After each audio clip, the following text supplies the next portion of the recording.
आपको ये पता होना चाहिए कि जो भी फुटेज शूट हो रही है वो बेसिकली कैमरे से हो रही है, और कैमरे में क्या लगा रहता है, लेंस लगा रहता है। तो उस लेंस में कौन कौन से इफ़ेक्ट्स, आर्ट इफ़ेक्ट्स आ सकते हैं, तो ये भी हम लोग समझेंगे। और यही हमारा आज टॉपिक है कि हम लोग लेंस के जो इफ़ेक्ट्स हैं वो समझेंगे, और कौन कौन से इफ़ेक्ट्स हैं जो हमारी रोटो और ट्रैकिंग के जो वर्क है उसमें बहुत हम लोग को कॉम्प्लिकेटेड कर देते हैं, और जिससे हम लोग अब किस तरह से उनको समझेंगे और फिर हम लोग उसके सल्यूशन की बात करेंगे। तो ये इस मेन पीपीटी का जो मेन कोर है वो है लेंस इफ़ेक्ट्स।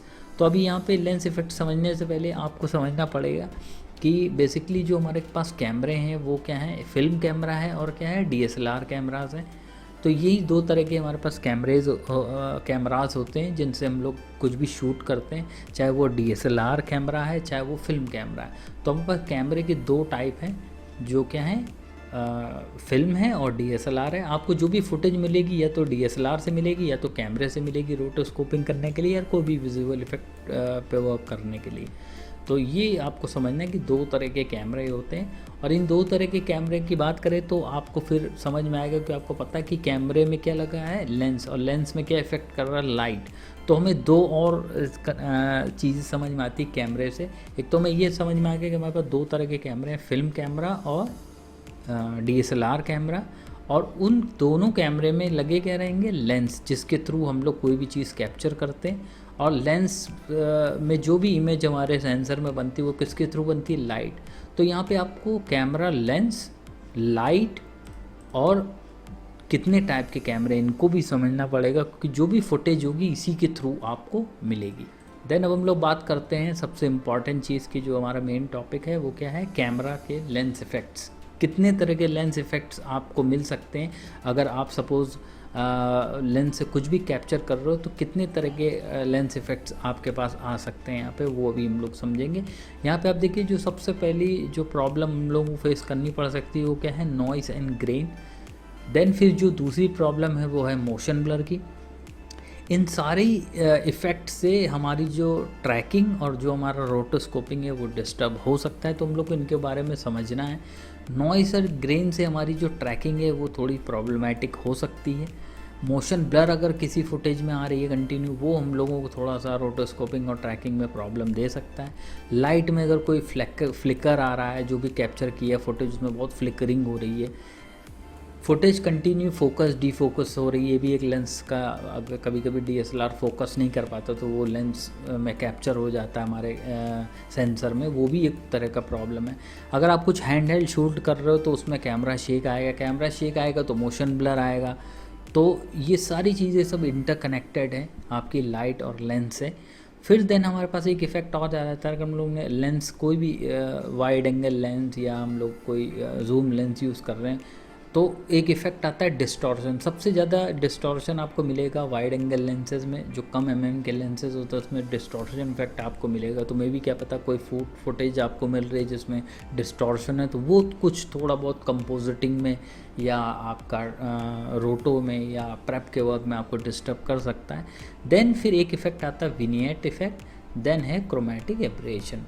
तो ये जो इफ़ेक्ट्स हैं ये आपकी ट्रैकिंग और रोटो को डिस्टर्ब करते हैं, और इन इफ़ेक्ट्स के बारे में आपको पता होना चाहिए, क्योंकि आप कल को अगर कंपोजिटिंग करोगे तो ये इफ़ेक्ट्स आपको क्रिएट भी करने पड़ सकते हैं एक रियलिस्टिक कंपोजिटिंग के लिए। तो इतने तरह के इफ़ेक्ट्स जो इम्पॉर्टेंट है, इफ़ेक्ट्स और भी हो सकते हैं, लेकिन ये बहुत इंपॉर्टेंट इफ़ेक्ट्स हैं जो कि आपकी रोटो और प्रेप के वर्क को थोड़ा सा डिफ़िकल्ट बनाते हैं, ट्रैकिंग के वर्क को थोड़ा डिफ़िकल्ट बनाते हैं। ये बहुत इंपॉर्टेंट, इनको समझना। तो एक एक करके हम लोग समझ लेते हैं जल्दी से कि ये बेसिकली क्या है। तो हमारे जो सबसे पहला इफ़ेक्ट है जो हमारा, देखिए अभी हम लोगों ने यहाँ पे समझा था कि हमारे पास दो तरह के कैमरे होते हैं, फिल्म कैमरा और डीएसएलआर कैमरा। तो दो तरह के कैमरे होते हैं, तो नॉइज़ का भी दो टाइप होगा हमारे पास। सबसे पहला जो नॉइज़ होगा यहाँ पे आप देख सकते हैं वो जनरेटेड नॉइज़ है। जैसे ही आप कोई डीएसएलआर कैमरे से कुछ कैप्चर कर रहे हो तो उसमें नॉइस मिलेगी आपको, लेकिन अगर कोई आप फिल्म कैमरे से शूट कर रहे हो तो वहाँ पे इस तरह के ग्रेन आते हैं। दोनों की कैटेगरी देख रहे हैं, थोड़ी सी डिफरेंस है, और दोनों का जो नॉइस का पैटर्न है वो भी डिफरेंस, ये आपको समझना है। क्योंकि ये जो नॉइस है ये इमेज में आती है और हमें बहुत प्रॉब्लम होती है कभी कभी, ये अभी हम लोग फुटेज में देखेंगे, अभी इसको समझ लीजिए। तो इस तरह के नॉइज़, और कभी कभी आपको फुटेज में नॉइज़ को डीनॉइज़ करना पड़ता है, इन्हें हटाना पड़ता है। देन आपका जब वर्क हो जाता है, देन उसके बाद ये वाली जो नॉइज़ है दोबारा अप्लाई करनी पड़ती है उसमें, ताकि वो रियलिस्टिक लगे। तो कैमरे की जो फुटेज है, या तो उसमें अगर आपको कैमरे की पूरी प्रॉपर्टीज़ पता है, सपोज़ आपको ये पता है कि ये इस पर्टिकुलर ब्लैक मैजिक के फिल्म कैमरे से शूट करा गया, तो आपको पता होगा कि अगर ब्लैक मैजिक का फिल्म कैमरा है तो उसमें ग्रेन मिलेंगे आपको। और सपोज़ अगर आपको पता है कि मार्क 5D DSLR से शूट किए गए, तो आपको ये समझना है कि अच्छा उसमें नॉइस आएगा।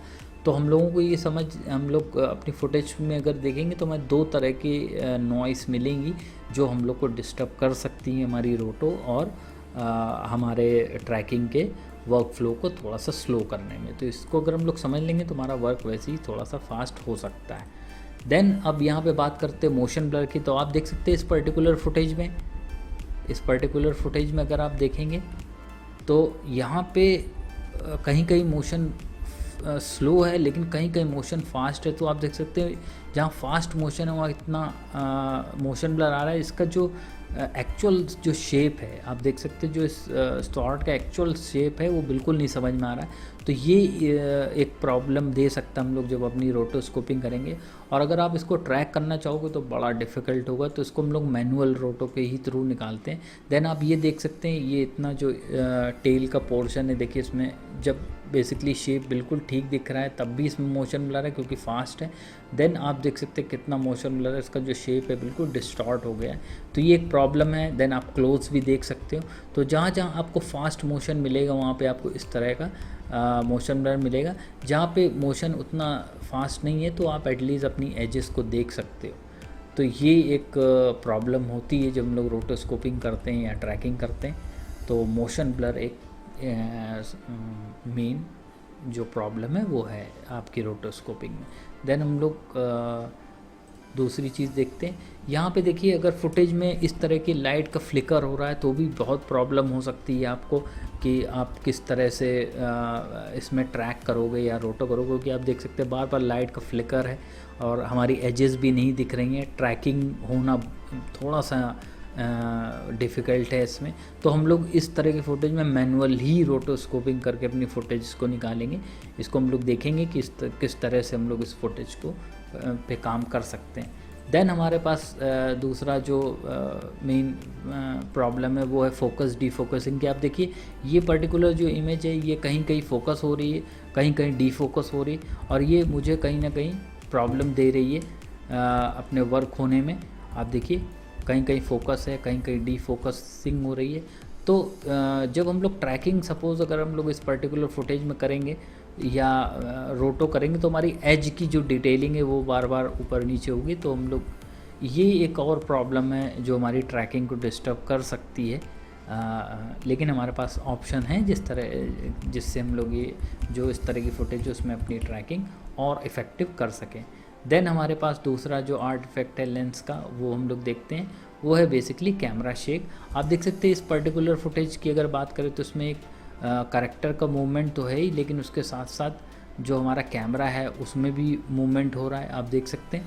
तो इस तरह की जब हम लोग को फुटेज मिलती है तो उसमें ट्रैकिंग थोड़ी सी प्रॉब्लमेटिक होती है, और हम लोग को जो अगर हम लोग इसको ट्रेस करने जाते हैं तो हम लोग को पर फ्रेम की लगाना पड़ता है, क्योंकि हर फ्रेम में कुछ ना कुछ जिटर और वो आ रहा है। इस फुटेज की पर्टिकुलर क्वालिटी जो है इस पर्टिकुलर फुटेज से अच्छी है। तो आप देख सकते हैं इसमें जो नॉइस है उसकी प्रॉब्लम उतनी ज़्यादा नहीं है जितनी इस पर्टिकुलर फुटेज में है, क्योंकि इसमें लाइट का जो लाइट जो है वो बहुत ज़्यादा कम है, इसमें लाइट सोर्सेज बहुत कम है। तो इस तरह की फुटेज में आपको थोड़ी सी प्रॉब्लम हो सकती है, लेकिन अगर हम लोग HD अच्छी फुटेज लेंगे तो हमारी जो प्रॉब्लम है वो थोड़ी सी कम हो जाएगी। लेकिन यहाँ पे दूसरा तरह का एक प्रॉब्लम है, वो क्या है, कैमरे का शेक।